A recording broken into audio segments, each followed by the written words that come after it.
Bonjour à tous et bienvenue sur ma chaîne Vali, raconte-moi une histoire. Je vais vous raconter un nouveau conte d'hiver de Karen Blixen. Peter et Rosa.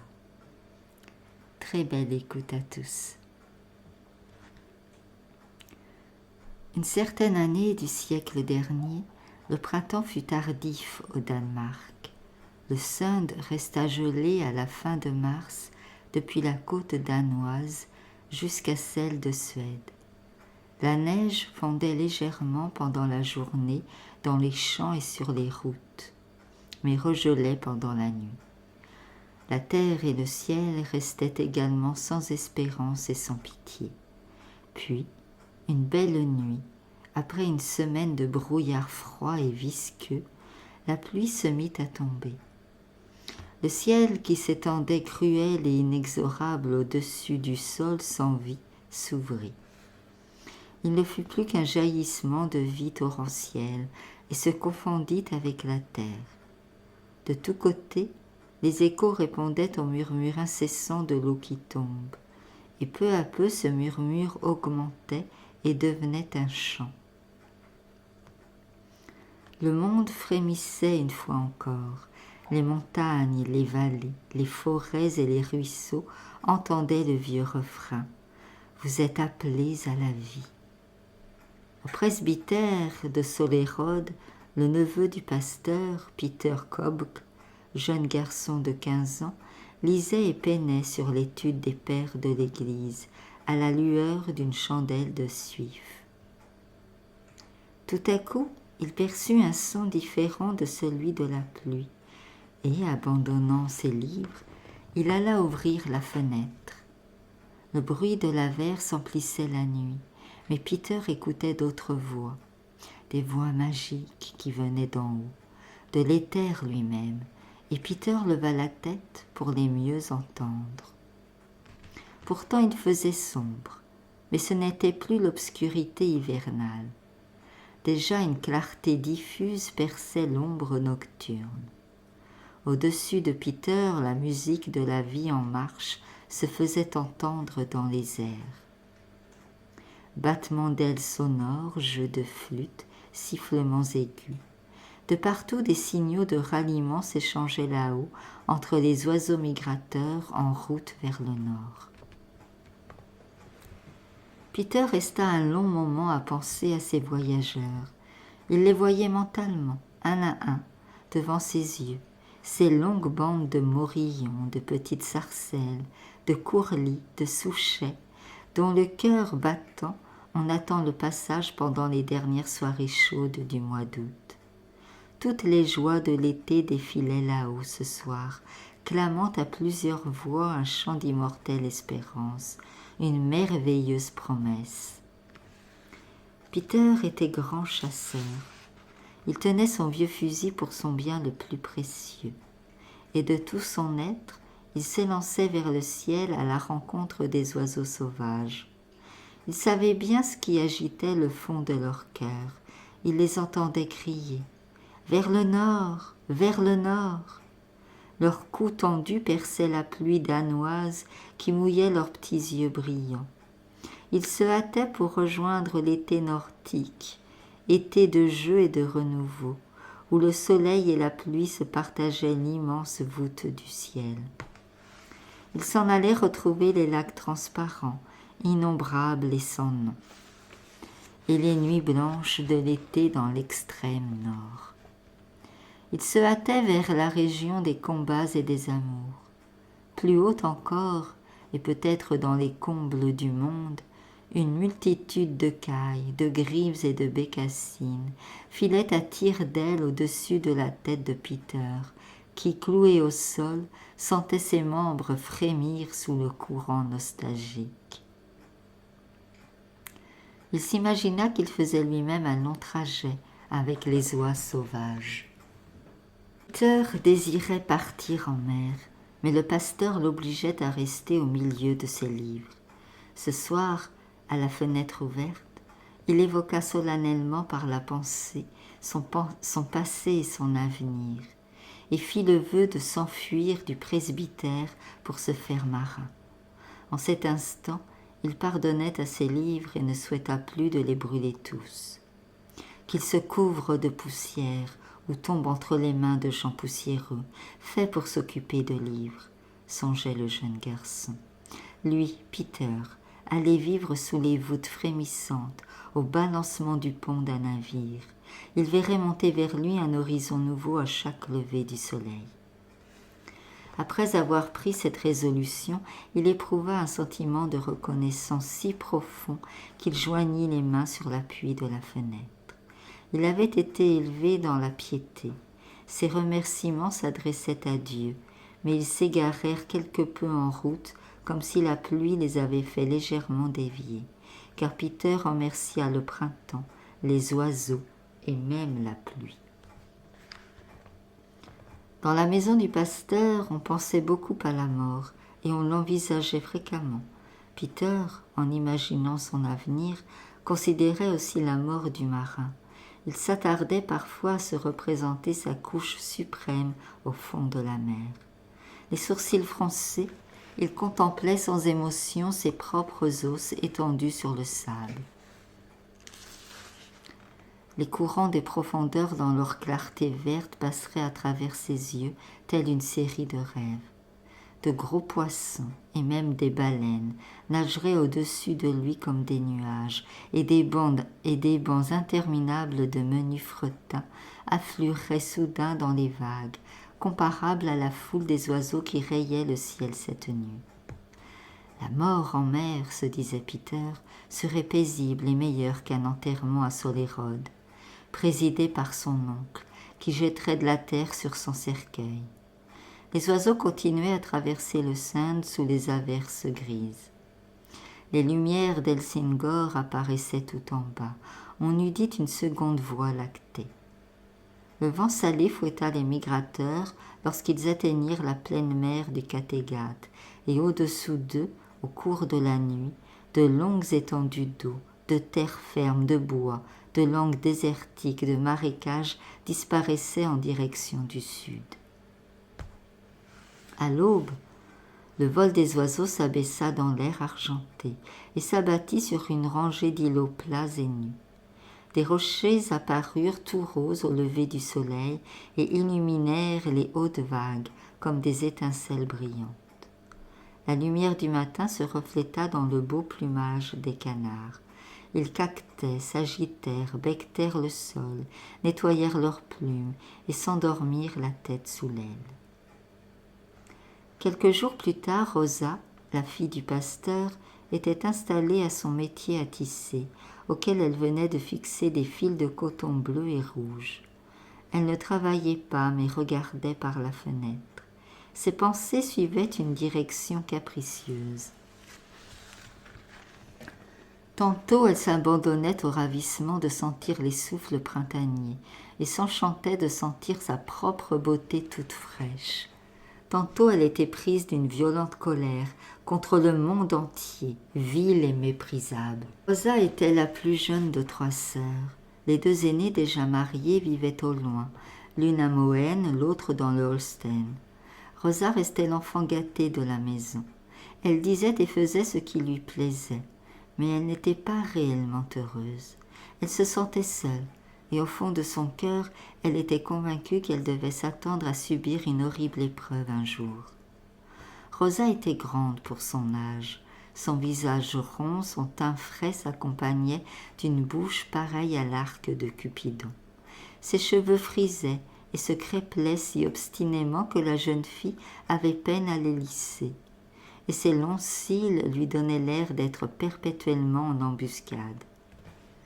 Elle portait une vieille robe d'hiver d'un bleu d'étain, aux manches trop courtes, et une paire de grossières chaussures rapiécées. Mais la grâce et l'aisance des mouvements de son jeune corps prêtaient à ses vêtements sans élégance une majesté classique et pour ainsi dire pathétique. La mère de Rosa était morte à la naissance de l'enfant. Le pasteur se préoccupait essentiellement des problèmes posés par la tombe. Même la vie journalière au presbytère était en quelque sorte orientée par la perspective du monde futur. La pensée de la mort régnait partout dans la maison. Il était difficile pour des êtres jeunes de s'y épanouir, et il semblait qu'ils dussent combattre sans cesse les influences néfastes qui les tiraient vers la tombe, et les encouragements continuels à renoncer à la tâche vaine et dangereuse de vivre. Rosa réfléchissait à sa façon, et autant que Peter à la mort, mais elle détestait ses réflexions. Elle n'était même pas séduite par la vision du paradis où se trouvait sa mère, et elle comptait bien vivre encore une centaine d'années.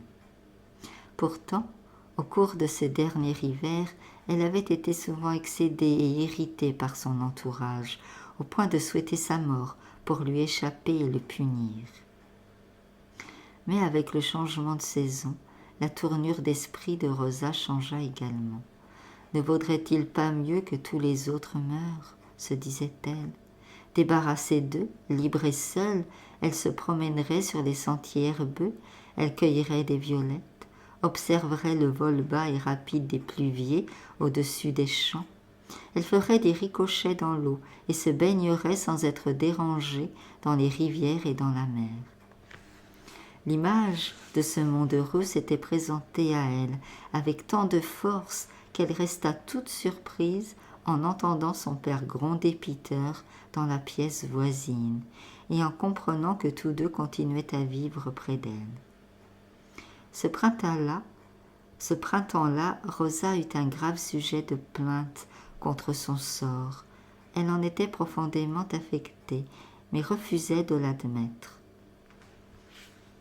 Peter, son cousin, avait été adopté au presbytère 9 ans plus tôt. Rosa et le petit orphelin étaient alors âgés de 6 ans. Rosa se souvenait fort bien du temps qui avait précédé l'arrivée de Peter.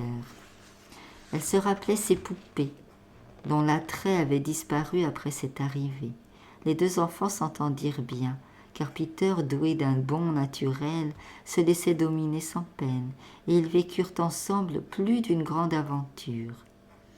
Mais depuis 2 ans, Rosa avait grandi plus vite que son cousin, et en même temps elle avait pris possession d'un univers personnel, inaccessible aux autres, de même que le domaine de la musique est inaccessible à ceux qui n'ont pas d'oreille. Personne n'eût été capable de situer cet univers. Il ne se prêtait pas davantage à une description verbale. L'entourage de Rosa ne l'aurait pas comprise si elle leur avait raconté qu'il était à la fois infiniment étendu et bien clos, joyeux et grave, sûr et dangereux. Elle aurait été incapable aussi de leur dire qu'elle-même ne faisait qu'un avec ce monde de beauté et de force, de sorte que, dans sa vieille robe et ses souliers rapiécés, elle était la créature la plus belle et la plus inquiétante qui fût sur cette terre. Parfois, elle avait l'impression que ses mouvements et sa voix exprimaient la nature de ce monde des rêves, mais dans une langue dont personne n'avait connaissance. Son jardin mystérieux n'était pas à la portée de quelques garçons balourds, aux mains sales et aux genoux écorchés, et elle en oubliait presque son ancien compagnon de jeu. Cependant, en ce dernier hiver, Peter avait rattrapé le temps perdu. Il dépassait maintenant Rosa d'une demi-tête, et Rosa se disait avec amertume qu'il resterait le plus grand dorénavant. Il était aussi tellement plus fort que sa cousine que ce changement inquiétait et offensait. Il s'était mis de son propre chef à jouer de la flûte. La tournure d'esprit philosophique de Peter l'avait fréquemment incité jadis, pendant ses promenades avec Rosa, à parler à la fillette des éléments et de l'ordre du monde et du sort étrange de la lune, qui à l'âge le plus tendre se lève quand on met au lit les autres enfants, et qui, lorsqu'elle est vieille et décrépite, est tirée de son sommeil au petit matin, à l'heure où les gens âgés aiment à rester couchés. Mais il n'avait jamais fait mention de ces observations en présence de ses aînés, et quand Rosa cessa de s'y intéresser, il les garda pour lui. Or, il arrivait depuis quelque temps que Peter, sans y être invité, et devant toute la maisonnée, décrivait les fantaisies de son imagination concernant le monde, et certaines d'entre elles trouvèrent chez Rosa un singulier écho. Ne correspondaient-elles pas aux siennes? À ces moments-là, elle ne pouvait détacher ses yeux du visage de Peter, et elle était saisie d'une grande frayeur.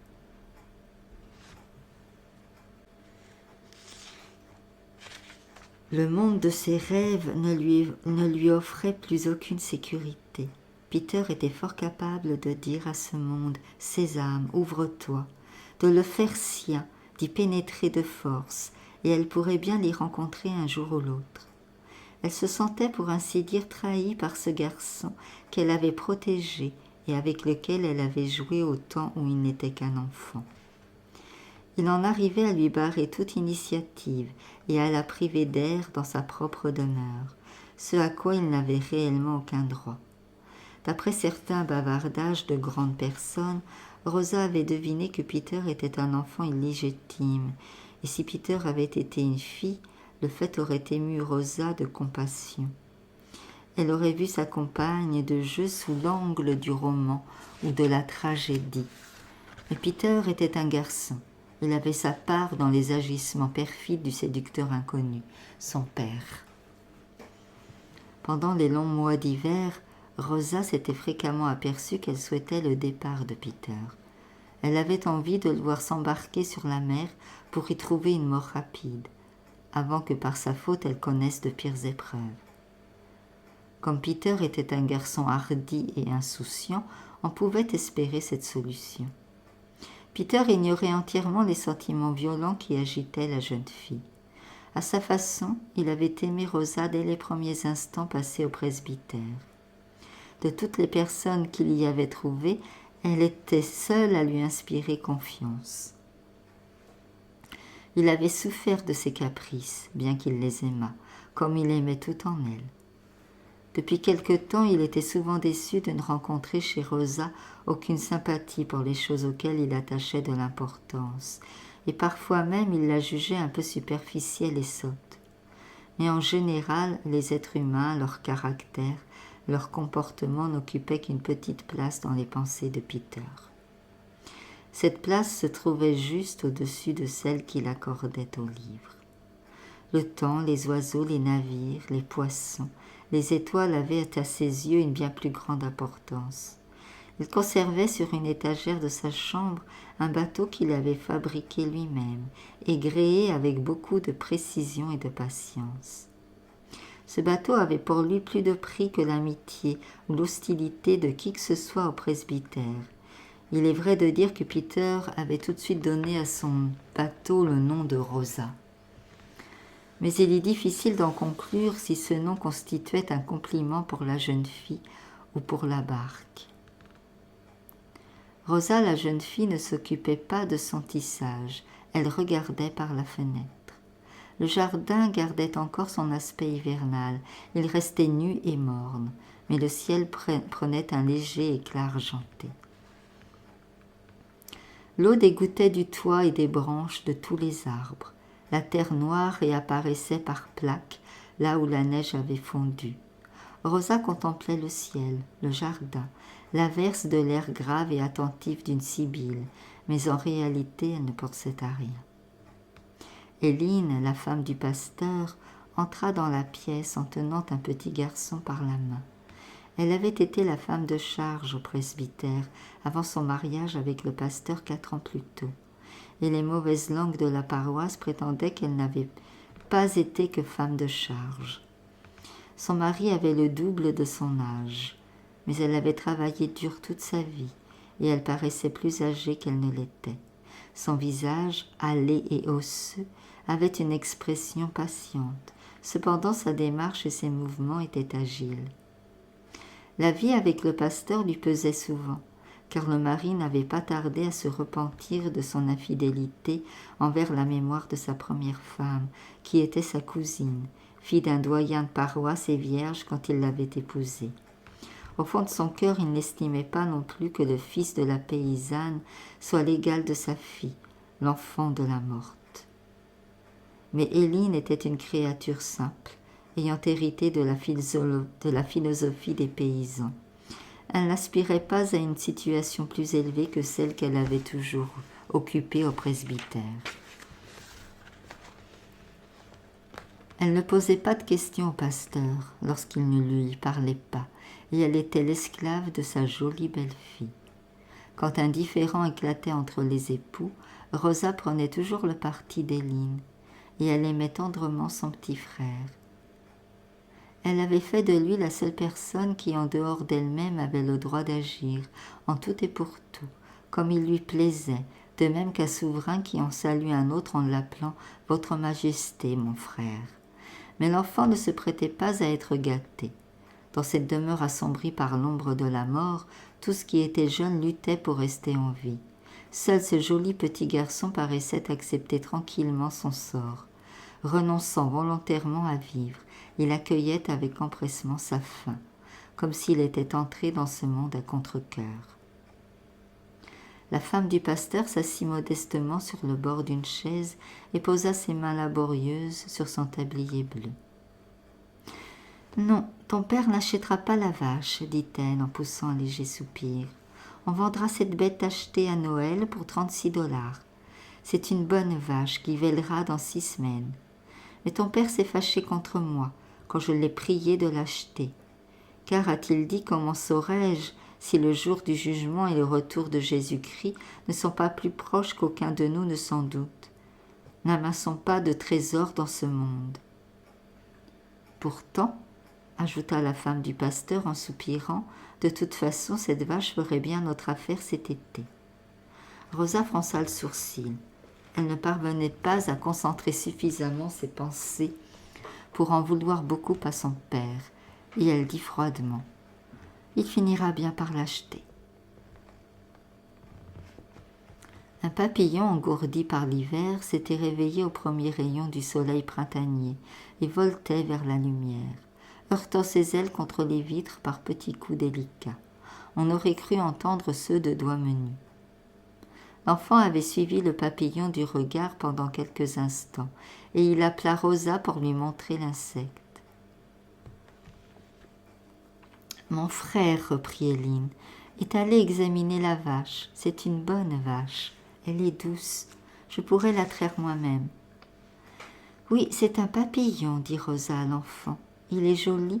Je vais l'attraper pour toi. » Et comme elle essayait de le saisir, le papillon s'envola soudain jusque tout en haut de la fenêtre. Rosa ôta ses souliers et grimpa sur le rebord. Mais de ce poste élevé au-dessus du monde, elle comprit que le prisonnier cherchait à s'échapper à l'air libre. Elle se rappela les papillons blancs du dernier été qui voltigeaient autour de la bordure de lavande du jardin, et elle sentit son cœur se gonfler de pitié pour celui-ci. « Vois, dit-elle à son petit frère, je vais ouvrir la fenêtre et il s'envolera bien loin. » En effet, elle ouvrit la fenêtre et balaya le papillon d'un geste. Au dehors, l'air était vif. On aurait cru pénétrer dans un bain de fraîcheur. Rosa respirait à plein poumon. Au même moment, Peter suivait le sentier du jardin en revenant de l'étable. Il s'arrêta net à la vue de Rosa sur le rebord de la fenêtre. La nuit de l'averse, il avait décidé de s'enfuir et de partir en mer. Et depuis lors, il n'avait plus rêvé que de bateaux, schooners, barques, frégates. Or voici que Rosa, debout sans souliers sur l'appui de la fenêtre, sa robe bleue retenue en arrière par la barre d'appui, ressemblait tant à la figure de proue d'un beau navire que l'espace d'une seconde, elle se crut en face de son propre rêve. La vie, la mort, les aventures du marin, la destinée elle-même se dressait devant lui sous la forme de la jeune fille. Il se rappela vaguement avoir eu souvent une vision pareille au temps où il était encore enfant. Le monde était alors plein de douceur et de beauté. Les adolescents, encore au seuil de l'enfance, ressentent souvent douloureusement la perte du monde simple et enchanté de leurs premières années. Peter ne parla point.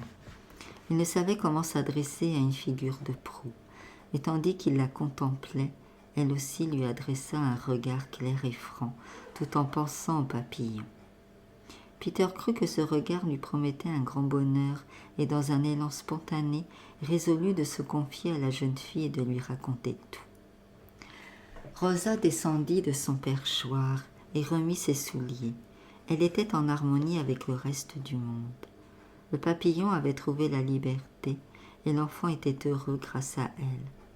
En était-il de même de cet imbécile de Peter ?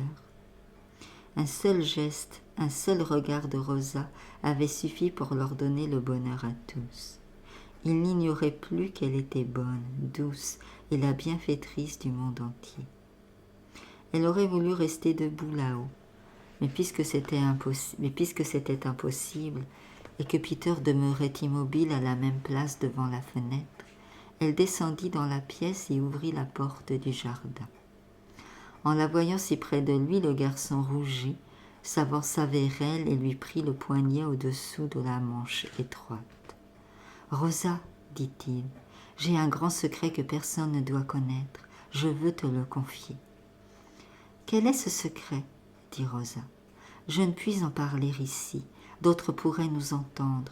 Toute ma vie en dépend. » Ils se dévisagèrent avec gravité et Peter reprit. « Je viendrai te voir cette nuit quand tout le monde dormira. »« Non, on t'entendra, » objecta Rosa, car sa chambre se trouvait au premier étage, sur la façade de la maison, et celle de Peter était au rez-de-chaussée.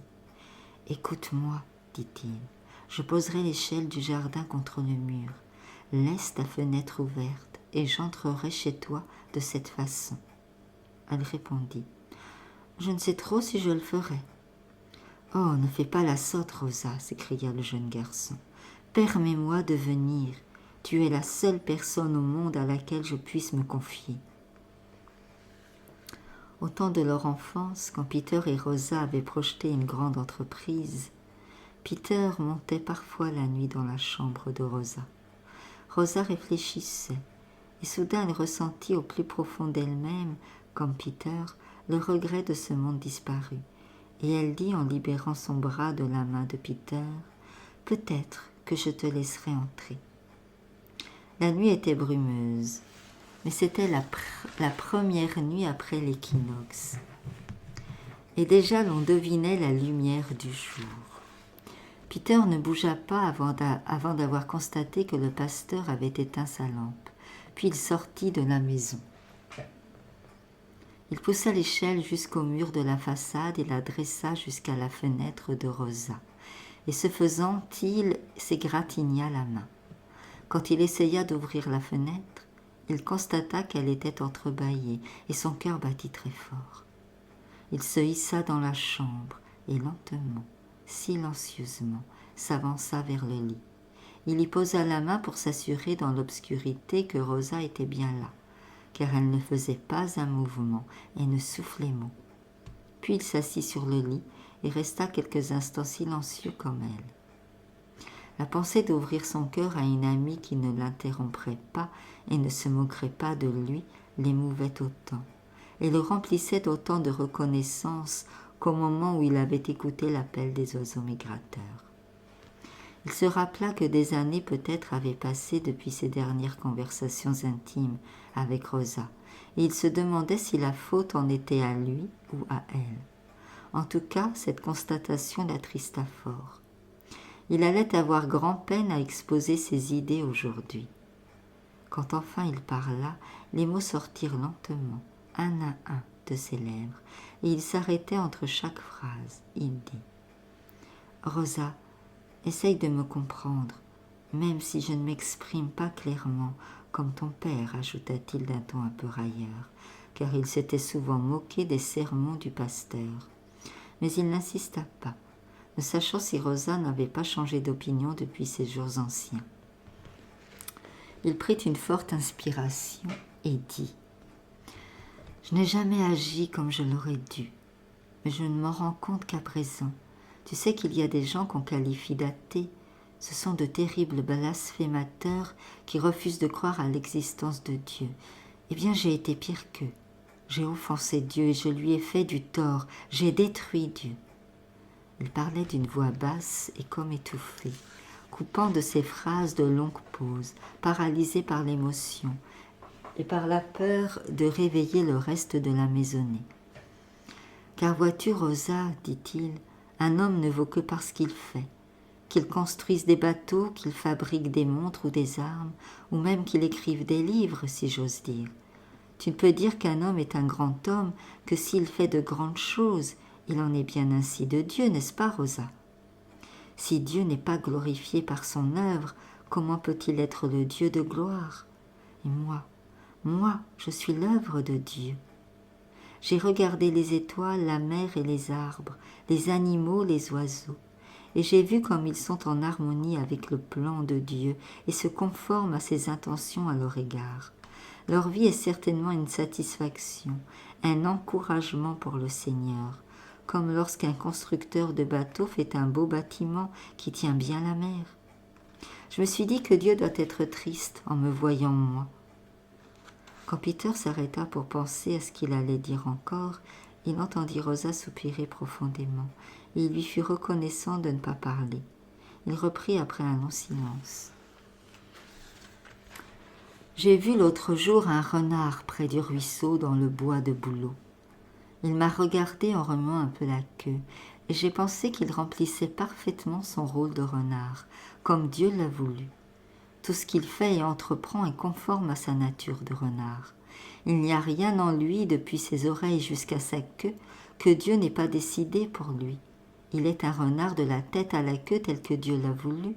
Si le renard n'était pas cette belle et parfaite créature, Dieu non plus ne serait pas beau et parfait. Mais me voici, moi, Peter Kopk. Dieu m'a fait et sans doute a-t-il eu un peu de peine pour me fabriquer. Je devrais lui faire honneur comme le renard, mais au contraire j'ai contrecarré son plan. Je me suis opposée à lui tout juste parce que mon entourage, les gens qui se disent mon prochain, ont désiré que je le fasse. Je suis restée enfermée pendant des années, et j'ai lu des livres, parce que ton vieux père voulait faire de moi un pasteur. Si Dieu avait voulu que je fusse pasteur, il m'aurait créé avec le caractère d'un pasteur. Ça n'aurait même pas été difficile pour lui, qui est tout-puissant. Il peut faire des pasteurs s'il le désire, il en a fait beaucoup. Mais moi, il ne m'a pas fait pour être pasteur. Je suis lent quand il s'agit de faire des études. Tu sais bien que je suis un lourdeau. Je sens dans mes os combien je suis devenu grossier et coriace. Ce n'est pas drôle de lire les pères de l'Église, et par ma faute j'ai rendu Dieu également dur et coriace. Pourquoi faut-il donc chercher à plaire à son prochain? Continua Peter d'un ton un peu pensif. Il ne sait pas ce qui est grand, il est incapable d'inventer ce qui est beau en ce monde, pas plus que nous n'en sommes capables nous-mêmes. Si le renard avait interrogé son entourage sur ses désirs à son sujet, si même il avait interrogé le roi, le résultat de son enquête eût été bien maigre. Si la mère avait interrogé son entourage sur ses désirs à son sujet, on en aurait fait un marécage, je te le garantis. En somme, quel bien peut-on faire à son prochain, même si l'on y met de la bonne volonté? C'est à Dieu que nous devons faire plaisir, et c'est à lui que nous devons servir, Rosa. Et même si nous ne pouvons réjouir Dieu que pour un moment, ce serait déjà une grande chose. Si je ne parle pas clairement, Rosa, il faut me croire de toute façon, car j'ai réfléchi à ce que je te dis depuis très longtemps, et je sais que j'ai raison. Si je ne vaux rien, Dieu ne vaut rien. Rosa approuvait la plus grande partie des conclusions de Peter. Pour elle, la meilleure preuve de la magnificence de la Providence était sa présence à elle, Rosa, en ce monde. Une Rosa charmante et sans défaut par la grâce de Dieu. Quant à l'opinion de Peter concernant le prochain, elle n'était pas très sûre qu'elle fût juste. Elle était convaincue qu'elle pouvait faire beaucoup pour son prochain. On n'allume pas une chandelle, en l'occurrence Rosa, pour la mettre sous le boisseau, mais on la fixe sur un chandelier et elle éclaire toute la maison. Pourtant, si Peter était capable d'exprimer des idées pareilles, elle trouverait au presbytère au moins un être vivant qui pourrait lui être utile. Elle sourit à cette pensée. Pourtant, fit Peter dans un élan de passion, et malgré lui il élevait la voix, pourtant j'aime Dieu plus que tout. Avant tout autre souci, j'ai le souci de la gloire de Dieu. Effrayé d'avoir parlé trop haut, le jeune garçon se tut pendant quelques minutes. Puis il murmura à la jeune fille « Recule-toi un peu si tu y parviens, pour que je puisse me coucher près de toi. Il y a assez de place pour nous deux dans ton lit. » Sans répondre, Rosa recula vers le mur, et Peter se coucha à côté d'elle. Jamais Peter ne se lavait plus qu'il n'est strictement nécessaire. Il sentait la terre et la sueur. Mais Rosa respirait contre son visage l'haleine fraîche et agréable de son cousin. La position horizontale calmait Peter. Il parla avec moins d'emportement. « Tout cela, dit-il très lentement, ne m'est arrivé que parce que je ne me suis pas sauvé. » Pour la première fois, Rosa ouvrit la bouche. « Pas sauvé ?» dit-elle. « Oui, écoute-moi, Rosa. Il faut que je me sauve pour prendre la mer, pour être un marin. Je suis fait pour être marin, et je serai un grand marin, autant que les plus grands. Dire que Dieu a fait ces grandes choses, les océans, les tempêtes qui les agitent, la lune qui projette sur eux sa lumière, et que je ne suis jamais allé les voir, mais les ai laissés seuls. Je suis restée dans cette pièce du rez-de-chaussée, ne regardant que ce qui se passait devant mon nez. Dieu m'a certainement désapprouvé de vivre ainsi. Imagine, Rosa, imagine seulement, afin de comprendre ce que je dis, qu'un luthier ait fabriqué une flûte et que personne n'ait jamais joué de cet instrument. Ne serait-ce pas abominable et désolant? Puis tout à coup, quelqu'un s'empare de la flûte et joue. Le luthier l'entend et dit « C'est ma flûte !» Une fois encore, Peter respira. Il y eut un long silence. « Mais, dit enfin Rosa d'une petite voix claire, moi j'ai souvent désiré te voir partir en mer. » À ces paroles de sympathie surprenantes et inattendues, Peter répondit par un mutisme absolu. Il avait donc une amie, une alliée en ce monde. Pendant longtemps, il avait sous-estimé cette amie. Il l'avait même jugée légère et frivole. Et voici qu'elle lui était fidèle, qu'elle avait pensé à lui, devinant ses espoirs et ses aspirations. En cette heure paisible et fraîche de la nuit printanière, la douceur des relations humaines sincères lui était pour la première fois mystérieusement révélée. Enfin, il posa une question timide à la jeune fille. « Comment cette pensée t'est-elle venue ?»« Je n'en sais rien. » Et en effet, à ce moment-là, Rosa avait oublié pourquoi elle avait souhaité que Peter parte en mer. « Veux-tu m'aider à m'enfuir ?» demanda le garçon à voix basse, sans trop réfléchir à la portée de son exigence.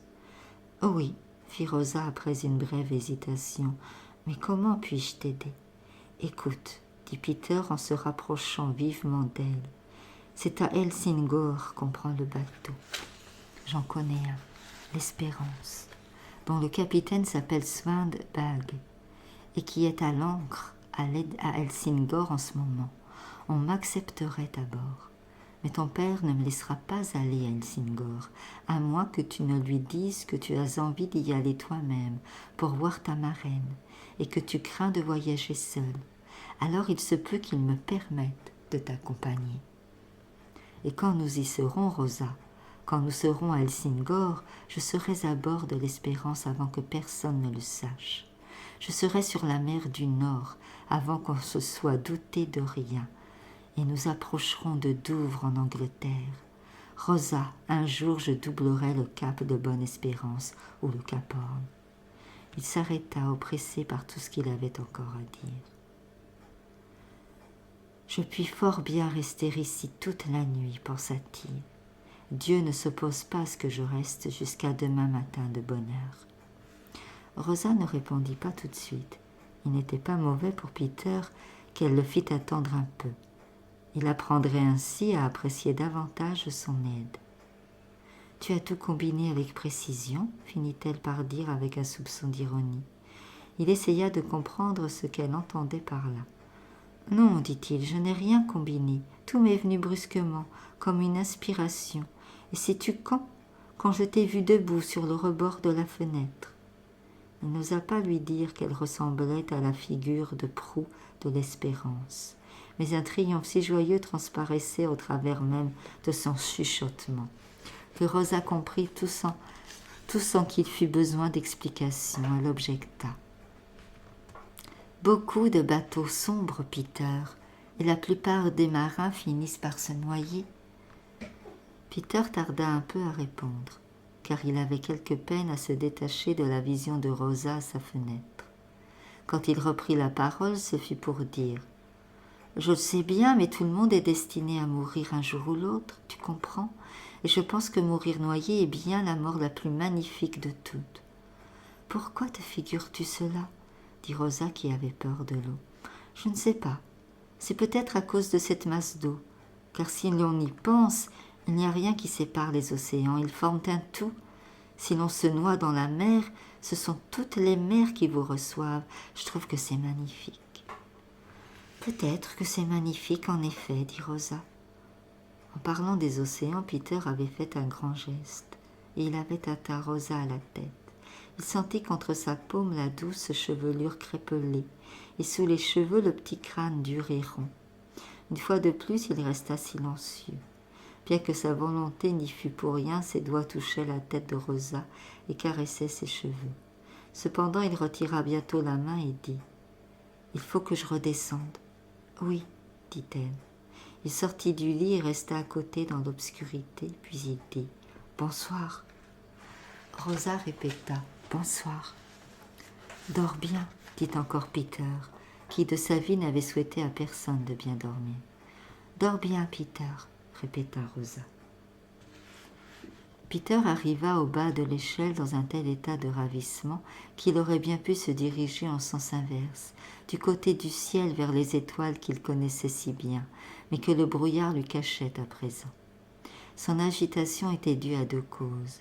D'une part, la perspective de sa fuite, et d'autre part, Rosa. Dans une situation normale, ces deux formes d'extase auraient paru incompatibles. Mais cette nuit, toutes les tendances et les forces de son être se fondaient en une force unique et formaient un tout d'une parfaite harmonie. La mer s'était transformée en une déesse, et Rosa incarnait une puissance universelle, écumeuse et salée comme la mer. Pendant un instant, il fut tenté d'escalader à nouveau l'échelle. Par la pensée, il monta jusqu'à la fenêtre, entra dans la pièce et, transporté par la merveilleuse conscience de leur appartenance, il embrassa Rosa. Pour un peu, son corps eût suivi son esprit, s'il n'avait compris soudain qu'il ne se saurait que faire de ce corps une fois là-haut. Il s'assit donc sur l'échelon le plus bas, la tête dans les mains, dans un mystérieux accord avec le monde entier. Au bout d'un certain temps, ses pensées prirent un cours plus raisonnable. Au fond, son attitude en face de l'univers différait des sentiments qu'il éprouvait pour la jeune fille couchée dans la chambre du pignon. En face du monde et de l'humanité en général et de son propre sort, il était désormais dans une attitude de défi. Il était le conquérant. Les puissances opposées seraient forcées de se soumettre à lui, sinon il rendrait coup pour coup, et il obtiendrait ce qu'il exigeait. De ce côté-là, tout était clair comme le jour, brillant comme le métal ou comme la surface de la mer. Les dangers, l'aventure, la victoire apparaissaient à Peter dans une vive lumière. Mais en face de Rosa, un désir passionné de tout donner, de se montrer d'une générosité magnifique, le bouleversait. Il ne possédait rien sur la terre qui fût digne de Rosa. Et même s'il avait disposé de tous les trésors du monde, il les aurait oubliés en cet instant. Ce qu'il aurait voulu offrir à Rosa, c'était à la fois lui-même, l'essence même de son être et l'éternité. Ce don qu'il aspirait à faire à Rosa eût été, il en était sûr, la plus grande victoire et l'ultime sacrifice dont il était capable. Il lui était impossible de partir avant d'avoir accompli ce sacrifice. Rosa le comprendrait-elle alors?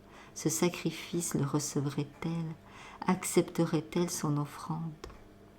Tandis que le cours de ses pensées se détournait lentement des aventures marines pour s'orienter vers la jeune fille, il comprit avec une sorte de ferveur, mais aussi de crainte, que tout chez elle n'était encore que ténèbres solennelles et sacrées, de même que dans les eaux profondes des mers où règne le silence absolu.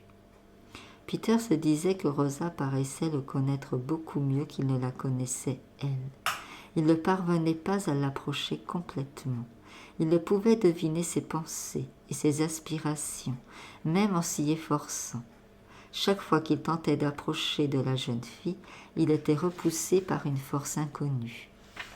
Un magnétisme à rebours, ce magnétisme dont ses livres lui avaient appris l'existence. Pensées empêchèrent Peter de dormir jusqu'au matin. Il se rappela Jacob, qui avait combattu l'ange de Dieu pendant toute la nuit, mais sa version du récit lui accordait en partie à lui-même le rôle de l'ange de Dieu. C'était Peter qui criait à Rosa. « Tu ne me laisseras pas que je ne t'ai béni. » Là-haut dans sa chambre, peu après que Peter l'eut quitté, Rosa se tourna sur le côté, la joue appuyée sur ses mains jointes, sa longue natte reposant sur sa poitrine. C'est ainsi qu'elle s'installait tous les soirs quand elle avait envie de dormir. Mais ce soir-là, à sa grande surprise, elle sentit qu'elle ne dormirait pas du tout. Elle avait lu quelque part que des gens passaient des nuits sans dormir. Mais en général, c'étaient des amoureux déçus ou abandonnés. Et ne pas dormir lorsqu'on est content paraissait bien curieux à la jeune fille. Elle restait songeuse après cette heure que Peter avait passée dans son lit. Ses cheveux avaient imprégné l'oreiller d'une légère odeur. Pour rien au monde, Rosa n'aurait voulu se rapprocher de la place qu'il avait occupée. Elle resta collée contre le mur telle qu'elle était couchée pendant la présence de Peter. Elle pensait. Il a dit que tout lui était venu brusquement, tandis qu'il me voyait debout à la fenêtre. Et elle se rappelait vaguement sa méfiance récente à l'égard de son vieux camarade et son refus mental de le laisser accéder à son univers secret à elle. Ce que venait de dire Peter aurait pu être dit dans cet univers-là. « Tu es une sotte, Rosa, murmura-t-elle du ton dont elle grondait jadis ses poupées.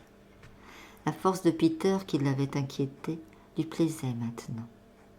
Elle se souvint d'un accident auquel elle n'avait plus pensé depuis des années. Peu après l'arrivée de Peter au presbytère, ils s'étaient battus, elle et lui. Rosa avait tiré les cheveux de Peter, et Peter, entourant Rosa de ses bras, avait essayé de la jeter par terre. Elle riait, les yeux fermés à se souvenir. Dans son demi-sommeil, il lui semblait encore qu'elle lui arrachait des boucles. En descendant le long de l'échelle, Peter avait oublié de bien fermer la fenêtre, et la fraîcheur de l'air nocturne se faisait sentir dans la pièce. Une demi-heure après le départ de Peter, Rosa s'endormit d'un doux et paisible sommeil. Mais vers le matin, elle fit un rêve affreux, et se réveilla le visage ruisselant de pleurs. Elle s'assit dans son lit. Ses cheveux chatouillaient ses joues mouillées. Incapable de se rappeler tous les détails du rêve, elle savait seulement que quelqu'un l'avait abandonnée et laissée horriblement seule dans un monde glacé, sans couleur et sans vie. Mais en retrouvant ce souvenir, elle se souvint aussi que Peter allait s'enfuir et partir en mer, et elle devint très pâle. Il allait s'enfuir, c'est ainsi qu'il la remerciait pour lui avoir permis d'entrer dans son lit, de l'aimer plus que quiconque depuis cette veillée. Par la pensée, elle repassa leur conversation, phrase par phrase. Elle avait une intention de lui témoigner sa tendresse. N'avait-elle pas imaginé, avant de s'endormir, qu'elle caressait ses épais cheveux brillants, qu'elle avait tirés autrefois, qu'elle les avait lissés et enroulés autour de ses doigts. Et pourtant, il s'en était allé vers des pays lointains où elle ne pourrait le suivre. Il ne se souciait pas de ce qui adviendrait d'elle. Il la laissait dans son rêve. Dans 2 ou 3 jours, il serait parti. Il ne reverrait plus le presbytère, ni l'église, ni les bonnes vaches dans l'étable qui le connaissaient si bien. Il n'entendrait plus les gens parler le danois, mais quelques langues étrangères incompréhensibles pour Rosa, et il oublierait Rosa. Elle serait pour toujours absente de ses pensées. À cette idée, elle mordit ses cheveux, salés par ses larmes. Elle avait promis de demander à son père, pour elle et pour Peter, la permission de se rendre à Helsingør. Ce serait bien facile de faire échouer le grand projet de Peter. Si elle en parlait à son père, il n'y aurait pas de bateau qui puisse emporter Peter. Peter ne contournerait pas le Cap Horn, il ne se noierait pas, il ne disparaîtrait pas à jamais dans les océans. Rosa s'assit dans son lit puis se recroquevilla, couvant littéralement sa pensée comme une poule couve ses œufs. Jusqu'à présent, elle avait réussi à tenir à distance inquiétudes et tourments. Aujourd'hui, il se rapprochait d'elle, qui détestait le contact des choses. Il se pressait contre elle, lui coupait le souffle. Elle finit par se lever et enfila sa vieille robe. Rosa implorait bien rarement une faveur de son père. Il lui accordait toujours ce qu'elle lui demandait parce que, disait-on, elle ressemblait tant à sa mère, dont elle portait le nom. Mais Rosa n'avait pas envie de jouer le rôle d'une morte. Elle voulait être elle-même, la jeune Rosa et nulle autre. Parfois, elle s'adressait à son père pour venir en aide à Eileen ou à son petit frère, mais elle ne le faisait pas dans son propre intérêt. Pourtant, aujourd'hui, elle avait besoin du secours de son père et de sa mère. Parfois, depuis quelque temps, pour s'amuser, elle se coiffait comme sa mère sur un petit portrait dont sa fille avait hérité. Ce matin, elle releva soigneusement ses cheveux de la même façon, devant son petit miroir dépoli, puis elle alla chez son père. Elle sortit du bureau du pasteur les traits inexpressifs comme ceux d'une poupée et resta un moment au seuil de la porte. Elle tenait à la main son mouchoir, dans lequel elle avait noué l'argent nécessaire à l'achat de la vache. Le pasteur lui avait dit de le remettre à Eileen. Le père avait été si ému par leur conversation qu'il avait caché son visage dans ses mains en apprenant l'ingratitude de son neveu. Et quand il le découvrit, Rosa le vit trempé de larmes. Au moment où elle sortait de la pièce, le pasteur lui prit la main et la regarda. La presque impossibilité de croire au dogme de la résurrection de la chair était pour le pasteur une souffrance pour ainsi dire physique. Pourtant, il lui fallait annoncer à l'Église cette résurrection, car il se méfiait des impulsions charnelles et les craignait. Ces pénibles doutes ne tourmentent pas ma petite fille, se disait-il. Elle vient de me parler avec une confiance bien rare dans mon entourage. Sa chair que je touche est fraîche et pure. On ne peut se figurer qu'elle ne sera pas admise au paradis. Après avoir poussé un profond soupir, il avait compté son argent et l'avait déposé dans la main tiède et tranquille de Rosa. Celle-ci répugnait à tout ce qui se rapportait à l'achat et à la vente.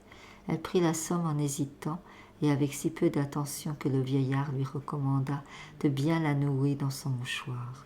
Mais une fois sortie, elle la glissa dans sa poche. Elle cherchait à se persuader qu'elle avait agi correctement et raisonnablement, et décida de descendre à la cuisine pour y déjeuner. Sur l'escalier, elle entendit un bruit de voix, et à la cuisine, elle trouva toute la maisonnée réunie autour d'une marchande de poissons de la côte, qui apportait sa marchandise sur son dos dans une hotte. Ces marchandes de poissons étaient des femmes du nord de l'île de Sealand, courageuses et dures à la peine.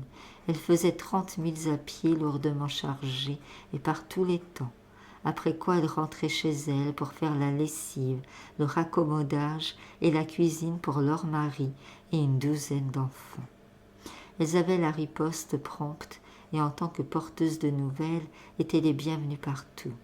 Aussi préféraient-elles leur vie au grand air et sur les routes à celle des femmes de paysans liées à l'étable et à la baratte, ou même à celle de la femme du pasteur.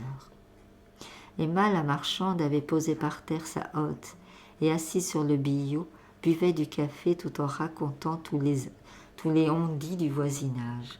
Elle riait elle-même de son récit. Le morceau de sucre fondait dans sa bouche. On la comprenait difficilement, car elle avait perdu la plupart de ses dents, et elle parlait le dialecte de la côte mêlé de suédois. Elle était suédoise de naissance, comme la plupart des femmes de pêcheurs autour du Sund. Mais les enfants du presbytère parlaient eux-mêmes le dialecte quand ils en avaient envie.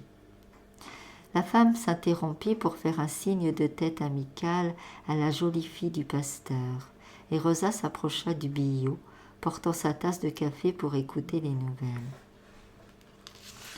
Quand Peter aperçut Rosa, il ne vit plus rien d'autre et n'écouta plus la conteuse. Après quelques instants, il vint tout près de sa cousine, mais n'ouvrit pas la bouche. Quand les rires et la conversation se firent de plus en plus bruyants à la cuisine, Rosa dit à Peter sans le regarder. « J'ai parlé à mon père. Il me permet d'aller à Helsingør et tu peux m'accompagner. Maintenant que la neige est en train de fondre, nous pourrons partir avec les voituriers, et même dès aujourd'hui. » À cette nouvelle, le jeune homme pâlit comme avait fait Rosa dans son lit au petit matin, en pensant à lui. Il dit après un long silence, « Nous ne pourrons pas partir aujourd'hui. Il faut que je revienne dans ta chambre cette nuit pour te dire quelque chose de plus. Tu me le permets, n'est-ce pas ?»« Oui, » répondit Rosa. Peter retourna à l'autre bout de la cuisine puis revint. « La glace craque, dit-il. Emma l'a vu ce matin, le Sund est libre. » Emma confirma la nouvelle à Rosa. Pendant tout l'hiver, les pêcheurs étaient forcés de faire un long trajet sur la glace pour pêcher la morue au hameçon.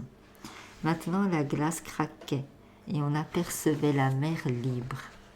Dans peu de jours, les barques de pêche seraient de nouveau à flot.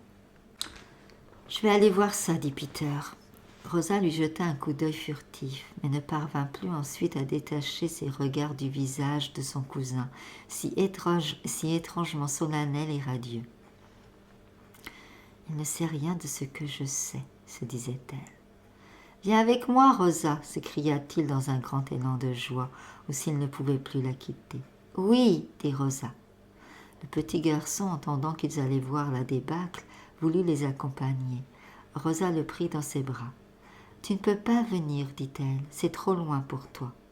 Je te raconterai en rentrant tout ce que j'ai vu. » L'enfant posa gravement ses mains sur le visage de sa sœur et répondit « Non, tu ne me le raconteras jamais. » Eileen essaya de retenir Rosa et de la persuader que la distance était trop grande pour elle aussi. « Mais moi j'ai envie d'aller loin, » riposta Rosa. Elle mit un vieux manteau, enfila des gants jaunes tout miteux qui appartenaient à son père et sortit avec Peter. Au dehors, ils s'aperçurent que la neige avait disparu dans les champs, et pourtant tout était moins sombre qu'auparavant. Le monde entier baignait dans une sorte de lumière diffuse.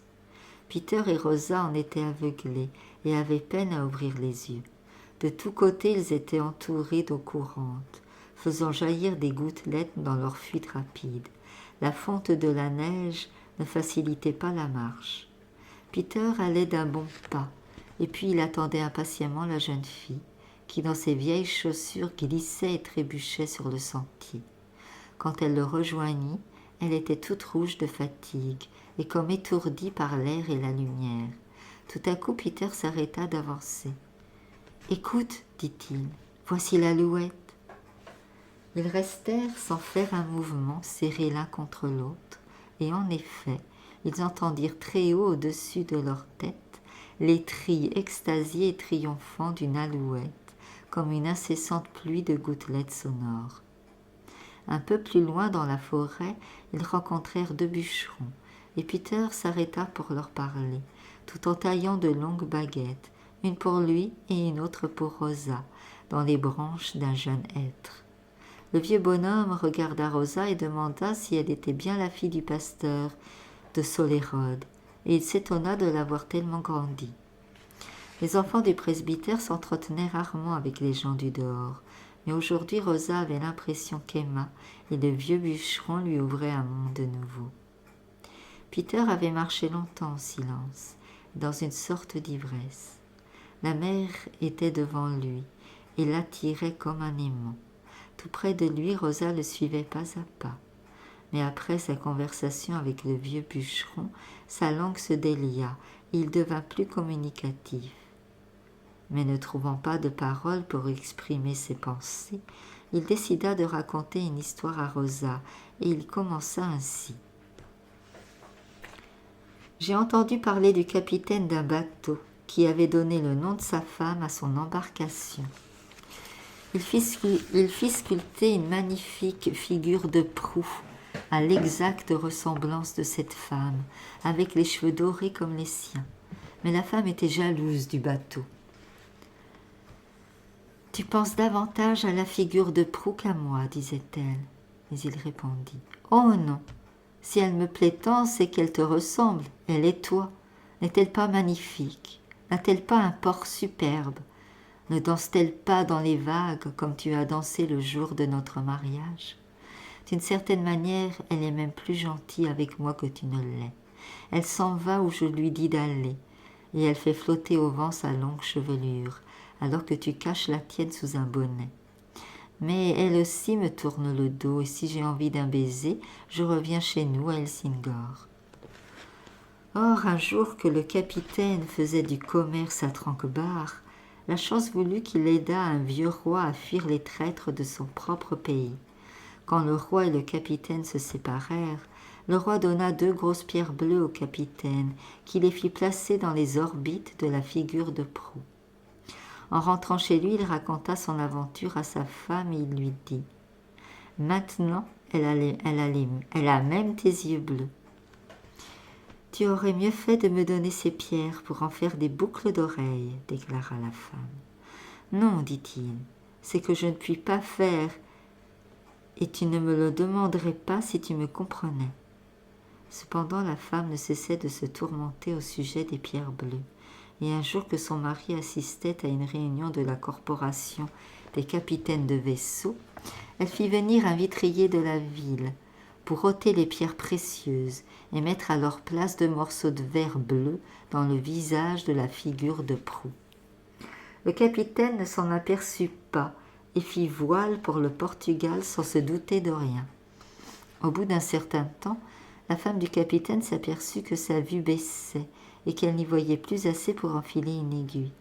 Elle alla chez une guérisseuse qui lui donna une pommade et des lotions, mais elles ne servirent à rien. Et la vieille femme finit par hocher la tête et dire à sa cliente qu'elle souffrait d'une maladie rare et incurable, et qu'elle allait devenir aveugle. « Mon Dieu !» s'écria la femme, « que le bateau n'est-il de retour à Helsingør? Je pourrais faire ôter les morceaux de verre et remettre en place les pierres précieuses. Car n'a-t-il pas dit que ces pierres étaient mes ravissants yeux ?» Mais le bateau ne revint pas, et la femme du capitaine, au lieu de voir revenir son mari, reçut une lettre du consul du Portugal disant que le bateau avait fait naufrage et avait coulé avec tout l'équipage. « C'est une chose bien étrange, » écrivait le consul, qu'en plein jour il ait filé droit vers un gros rocher qui se dressait au-dessus des flots. Tandis que Peter faisait son récit, il descendit avec Rosa dans la forêt sur le versant d'une colline, et durant cette descente, Rosa sentit un frôlement léger contre son genou. Elle enfonça sa main dans sa poche et toucha le mouchoir contenant l'argent qu'elle avait oublié de remettre à Eileen. Elle palpa le contenu du mouchoir. Il devait s'élever à 30 deniers. Ce nombre parut familier à la jeune fille. 30 deniers, le prix d'une vie. Moi aussi j'ai vendu une vie, pensa-t-elle. J'ai fait ce qu'a fait autrefois Judas Iscariote. Cette pensée avait peut-être été présente à son esprit depuis l'instant où elle avait regardé Peter dans la cuisine. Mais tandis qu'elle l'exprimait par des paroles, elle la frappa avec une telle violence qu'elle crut qu'elle allait tomber et glisser la tête la première au bas de la colline. Elle vacillait, et Peter s'arrêta dans son histoire et lui dit de se retenir à lui. Elle entendit ses paroles, mais fut incapable de lui répondre, et un profond silence tomba entre eux. Tout en continuant à marcher péniblement sur les talons de Peter, Rosa ne percevait plus ni le bruit de leurs propres pas, ni les murmures de la forêt. Elle avançait comme si elle avait été sourde. « Voici, se dit-elle, qu'est venu le moment que j'ai redouté et attendu pendant toute ma vie. Voici enfin l'horrible événement qui va me tuer. » Elle ne jugeait pas précisément que la catastrophe ou le désastre était dû à sa propre faute. Il n'était pas dans sa nature de comprendre les choses de cette manière, et en toutes circonstances graves, elle était prête à rejeter la responsabilité sur autrui, mais elle acceptait sans protester la calamité. Le destin avait prononcé son arrêt de mort. Le nom de Judas continuait à retentir à son oreille. Oui, Judas était son égal, le seul être humain auquel elle pouvait recourir dans son besoin de conseil et de sympathie. Il lui indiquerait la voie à suivre. Cette idée s'imposa à elle avec une telle force qu'une minute plus tard elle regarda autour d'elle pour trouver un arbre où se pendre comme Judas. Précisément, Rosa et Peter traversaient une clairière dans la forêt. Seuls quelques grands hêtres s'élevaient aux alentours, et pendant qu'elle les contemplait, un busard, le premier qu'elle eût aperçu de l'année, se détacha d'une haute branche et d'un vol majestueux s'enfonça dans le bois. Un reflet d'argent brillait sur ses larges ailes. Rosa pensait, Judas a embrassé le Christ pendant qu'il le trahissait. Ils devaient être si bons amis qu'un baiser était chose naturelle entre eux. Elle n'avait pas embrassé Peter, et désormais ils ne s'embrasseraient plus jamais. C'était la seule différence qui existait entre elle et l'apôtre maudit. Rosa ne voyait pas la forêt qui l'entourait ni le ciel pâle au-dessus de sa tête. Elle se retrouvait dans le bureau de son père au moment où elle avait dénoncé Peter. Le pasteur lui avait parlé de sa jeunesse et lui avait raconté qu'à Copenhague, il avait été l'assistant de l'aumônier de la prison. C'était là qu'il avait appris, disait le père, que la prison est un lieu de séjour excellent et sûr pour les êtres humains. Lui-même avait souvent l'impression qu'il dormirait mieux dans la prison qu'en tout autre endroit. Un certain nombre de malfaiteurs avaient essayé de s'échapper. Le pasteur avait eu pitié de leur courte vue et avait compris que c'était pour leur bien qu'on les avait retrouvés et ramenés au cachot. Puis, en soupirant, le père de Rosa avait pris l'argent et le lui avait remis. Il avait regardé sa fille bien en face, lui disant « Mais toi, Rosa, tu n'as pas envie de te sauver, tu resteras près de moi. » Rosa avait fait du regard le tour de la pièce, et la pièce paraissait répéter les paroles du père. C'était une pièce pauvrement meublée au sol de terre battue. Rosa savait que les gens riaient en pensant que cette chambre était le bureau d'un pasteur. Mais cette chambre appartenait au monde de Rosa. Elle l'avait toujours connue. Pourquoi donc, plutôt qu'elle-même, un autre être l'abandonnerait-il? Mais voici que librement et pour toujours, c'était elle qui s'y enfermait, qui s'enfermait dans la prison et dans la tombe. Rosa se rappela la fenêtre ouverte de la nuit précédente, après le départ de Peter, et l'ombre fraîche autour de son oreiller. Elle avait aussi fermé cette fenêtre. Elle avait fermé pour elle toutes les fenêtres du monde. Jamais plus elle ne resterait debout à une fenêtre ouverte, telle une figure de proue qui regarde les flots, et ne laisserait Peter éprouver à sa vue cette émotion spontanée et révélatrice. Elle reprit lentement conscience de la réalité autour d'elle, revit la forêt brune et mouillée, les lacets de la route et la personne de Peter, tête nue, le cou emmitouflé dans un vieux cache-nez. Elle lui en voulait un peu, car c'était par lui que lui était venue sa détresse. Sans lui, elle se promènerait encore belle, joyeuse et fière dans la forêt. Pourtant, elle ne pouvait plus penser qu'à lui, rien qu'à lui. Il avançait d'un pas léger, ce garçon robuste et bien planté, la tête remplie de rêves. Elle sentait qu'elle était liée à lui comme par une corde qui la tirait à sa suite. Elle avait l'impression d'être une vieille femme, courbée et décrépite, plus âgée que lui, au point de se désoler, de pleurer à cause de sa jeunesse et de son innocente simplicité. De nouveau, ils atteignirent le sommet d'une colline, d'où la vue s'étendait sur la partie la plus basse de la forêt, forêt bleue voilée par le brouillard printanier. Peter s'arrêta et garda le silence pendant une minute et dit « Te rappelles-tu, Rosa, que lorsque nous étions petits, nous venions ici cueillir des framboises? Dans bien des années, quand nous serons de vieilles gens, nous reviendrons dans ces bois. Peut-être que tout aura changé. On aura abattu la forêt et nous ne retrouverons pas l'endroit. Alors nous évoquerons ensemble cette journée d'aujourd'hui. » Une fois encore, Peter cédait à la mélancolie mystique de l'adolescence qui s'emparait de lui au moment du plein épanouissement de sa vitalité et mêlait le passé et l'avenir avec une sage gravité qui devait disparaître presque aussitôt. Il voyait le temps sous une forme abstraite. Rosa l'écoutait mais sans le comprendre. Elle avait détruit le passé et elle reculait avec horreur devant l'avenir. Tout ce qu'elle possédait en ce monde, se disait-elle, se réduisait à cette heure unique, pendant laquelle il s'en allait vers la mer. Un peu plus tard, ils arrivèrent sur une courte pente couverte de pins. Au bas de ce bord escarpé s'étendait le Sound. Quelle vue merveilleuse!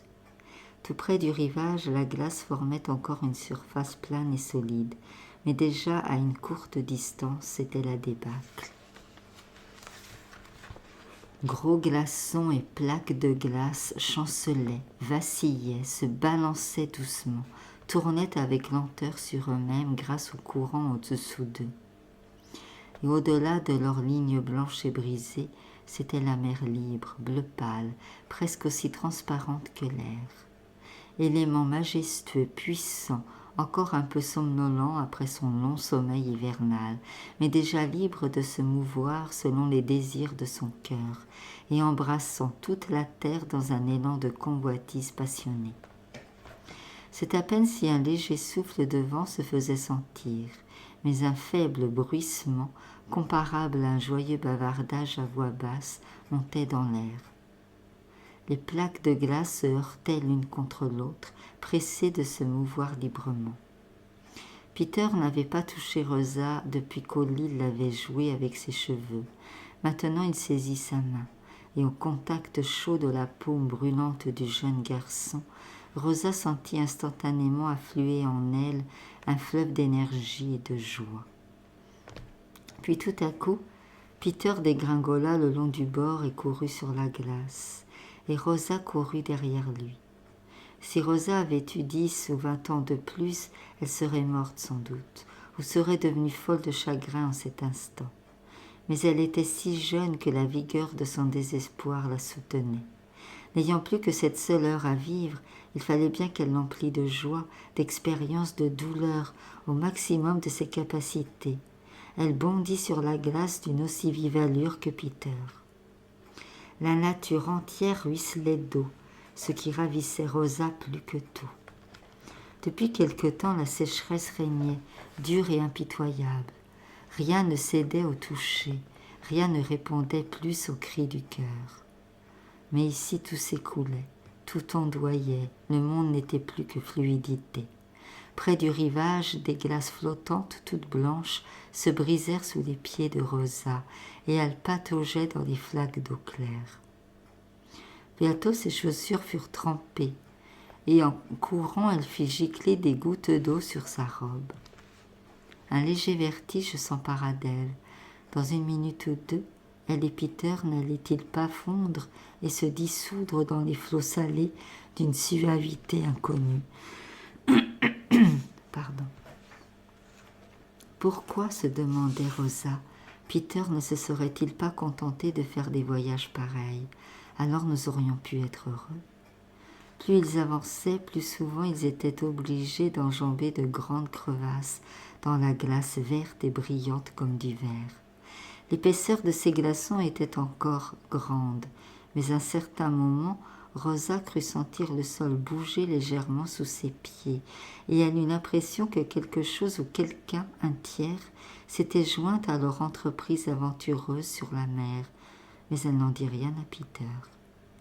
Ils continuèrent à courir et à sauter, restant toujours à côté l'un de l'autre. Tout à coup, Rosa s'écria « Nous voici dans le port d'Helsingor !» Le souffle de la mer frappait leurs visages échauffés. Un courant venu du sud se faisait sentir en cette calme journée, et les glaces flottantes dérivaient lentement vers le nord. Le vent tourne rarement de l'est ou de l'ouest, mais il souffle pendant longtemps de l'est, amenant la pluie et le mauvais temps. Puis il change et passe au sud-est et au sud, pour finir à l'ouest et balayer le ciel. Parfois le calme succède à la tempête et le vent s'apaise. Alors le Sund se couvre de voiles blanches venues de contrées lointaines. On dirait du duvet de cygne qui s'amasse sur le bord d'un étang. Peter et Rosa se rappelaient les bateaux qu'ils voyaient s'assembler ainsi pendant l'été. Aujourd'hui, des morillons nageaient sur les eaux claires. Leurs couleurs se confondaient avec celles des flots au point qu'on ne les apercevait que grâce à leurs ailes et leurs coups noirs, petites taches irrégulières et changeantes sur le miroir d'eau. « Oui, répondit Peter, nous sommes arrivés au port d'Helsingor. » Et pointant son index au loin, il ajouta « Voilà l'Espérance. Elle est à l'ancre, mais elle est prête à prendre la mer. » L'Espérance était un grand amas de glace de 50 pieds de long, séparé de la glace flottante où se trouvaient Peter et Rosa par une longue crevasse. « Faut-il que je monte à bord tout de suite, Rosa ?» Rosa croisa ses bras sur sa poitrine. « Oui, montons à bord tout de suite, dit-elle. Nous serons dans la mer du Nord et près de l'Angleterre avant que personne ne s'en doute, et un jour, nous doublerons le Cap Horn. » Peter s'écria. « Vas-tu monter à bord avec moi ?»« Oui, dit Rosa. »« Oh, Rosa !» murmura Peter après un long silence. Ils se dirigèrent vers l'Espérance, et Peter prit et retint la main de Rosa. La course les avait fatigués tous les deux, et ils se réjouissaient de se reposer sur le pont du navire. Peter, la tête levée, regardait droit devant lui. Mais Rosa se retourna au bout d'un moment pour voir l'aspect que prenait à distance la côte de Sealand où elle était née, et elle constata que la crevasse entre elle et la banquise du Sund s'était élargie. Un courant d'eau claire, large de 6 pieds, remplaçait le chemin qu'elle venait de faire avec Peter. L'Espérance était réellement au large. Le spectacle qu'elle découvrait terrifia Rosa. Elle aurait voulu crier, fuir, mais elle ne cria pas. Elle resta immobile. Sa main ne trembla même pas dans celle de Peter, car presque aussitôt un grand calme s'empara d'elle. Le destin qu'elle craignait depuis toujours et auquel elle ne pouvait plus échapper, elle en avait la certitude aujourd'hui. C'était la mort. Rien que la mort. Pendant quelques instants, elle fut seule consciente du danger, mais elle n'y pensa pas beaucoup. Elle resta immobile et grave, acceptant son sort. Ils allaient mourir, elle et Peter. Peter ne saurait jamais qu'elle l'avait trahi. Peu importait dorénavant ce qu'elle avait fait. Elle aurait même pu l'avouer à Peter. Une fois encore, elle était Rosa, un don accordé au monde entier et en particulier à Peter. En ce moment où elle consacrait toutes les forces de son être pour accueillir la mort, Rosa ne se désolait pas pour sa propre personne, mais elle était affligée pour le reste du monde qui allait perdre Rosa, et avec elle tant de beauté et de grâce bienfaisantes. Peter perçut le léger balancement de la glace flottante. Il se retourna et s'aperçut qu'elle allait à la dérive. Il eut quelques battements de cœur et sa main lâchant le poignet de Rosa, remonta jusqu'au coude de la jeune fille. D'un bond, il entraîna celle-ci avec lui sur le bord de la banquise. Seul il pourrait sauter de l'autre côté de la crevasse, mais Rosa n'en était pas capable. Il recula donc un peu avec elle. De tous côtés, il ne voyait plus que de l'eau libre. Les gens qu'ils avaient aperçus sur la glace avaient disparu. Rosa et Peter étaient seuls entre la mer et le ciel. Désemparé et affolé par la terreur, le garçon saisit ses cheveux d'une main et de l'autre. Il tenait toujours le coude de Rosa. « Dire que c'est moi qui t'ai supplié de m'accompagner, gémit-il. Un peu plus tard, il se tourna vers elle et pour la première fois, depuis qu'ils avaient quitté la maison, il la regarda. Son visage rond était calme. Sous ses longs cils, ses yeux paraissaient en embuscade. « Nous voguons droit vers Helsingor, dit-elle. Cela vaut mieux que de rentrer d'abord à la maison, ne crois-tu pas ?» Peter la considéra avec stupéfaction. et soudain le sang lui monta aux joues comme une flamme. Le danger, la faute commise en emmenant Rosa jusqu'ici perdirent toute importance en face de cette jeune fille qui se révélait si admirable. En vérité, elle était de la tête aux pieds, pleine de grâce, telle que Dieu aurait voulu qu'elle fût. Il continuait à la contempler. Sa propre vie, ses rêves d'avenir se présentèrent à son esprit. Il se souvint aussi qu'il devait monter dans la nuit dans la chambre de Rosa, et à cette pensée une souffrance brusque et aiguë lui perça le cœur. Pourtant ce qu'il éprouvait pour Rosa effaçait par sa splendeur tout autre sentiment. Jamais elle n'avait fait autre chose que ce que Dieu voulait qu'elle fasse. Quel bonheur pour lui de l'avoir rencontrée. Quand nous arriverons à Helsingør, où le Sund est étroit, dit Rosa, le capitaine de l'Espérance nous verra et viendra nous hisser à bord, n'est-ce pas? Le cœur de Peter brûlait d'adoration. Il sentait la brise légère dans ses cheveux, l'odeur de la mer le grisait comme du vin, le mouvement de l'eau qui terrifiait Rosa l'enchantait, lui. Comment aurait-il pu perdre tout espoir? Comment n'aurait-il pas eu confiance en son étoile? N'avait-il pas depuis longtemps et peut-être tout au long de sa vie été emporté d'un ravissement à l'autre? Ce qui se passait en ce moment n'était-ce pas le miracle qui couronnait tout le reste? Il n'avait jamais eu peur de mourir, mais à présent il n'y avait pas de place en lui pour l'idée même de la mort. Jamais auparavant il n'avait senti aussi vivement la force de la vie. Et en même temps, sur ce glaçon où le rêve et la réalité se confondaient, la distinction entre la vie et la mort paraissait également abolie. Peter devinait obscurément que cet état de choses correspondait au sens du mot d'immortalité. Il ne regarda plus ni en avant ni en arrière. L'heure présente existait seule. Lâchant le bras de Rosa, il regarda autour de lui et s'en alla ramasser les cannes qu'ils avaient jetées, Rosa et lui en approchant de l'Espérance. Puis il creusa un trou dans la glace avec son couteau pour y enfoncer sa canne à lui. Il y attacha son vieux mouchoir rouge qui allait lui servir de signal de détresse. On le verrait de loin. Canne de Rosa, il fixa son couteau avec un bout de corde qu'il tira de sa poche. Il en ferait une gaffe. Si le courant les portait près du banc de glace, il pourrait peut-être s'y accrocher au moyen de cette gaffe.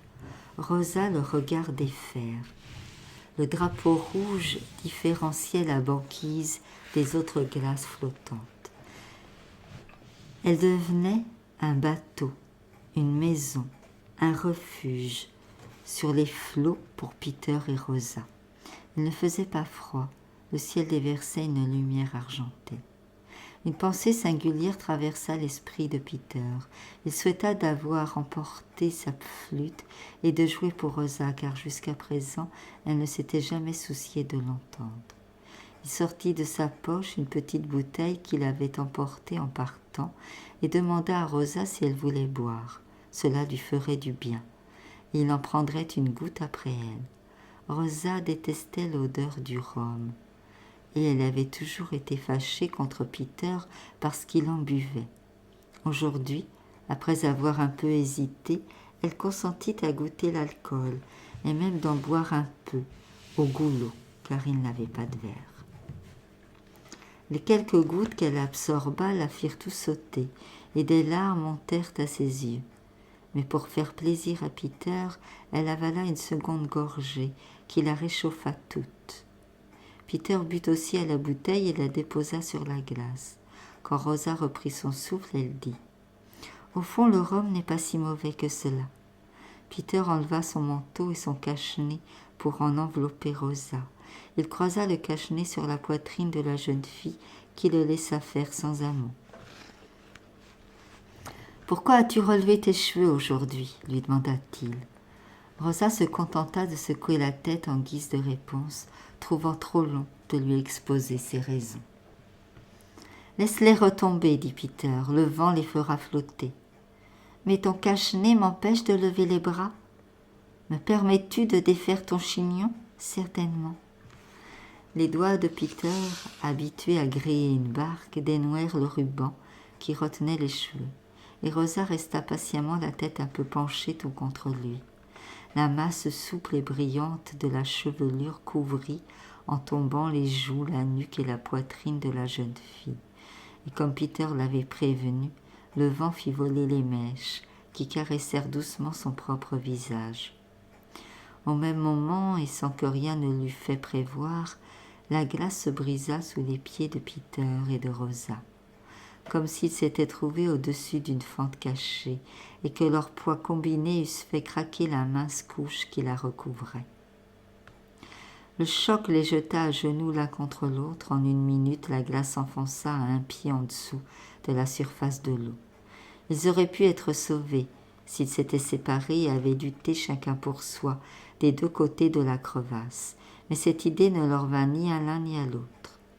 Se sentant perdre l'équilibre et voyant l'eau glacée autour de ses chevilles, Peter en lança Rosa dans un élan spontané et la serra contre lui. En cet instant suprême, la sensation inconnue de perdre pied se confondit pour lui avec la douceur inconnue aussi de ce corps collé contre le sien. Rosa appuya son visage au cou de Peter et ferma les yeux. Le courant était fort. Ils furent emportés dans les bras l'un de l'autre en quelques instants. Je vous remercie de m'avoir écouté. Si cela vous a plu, merci de liker, partager, commenter et de vous abonner. À bientôt.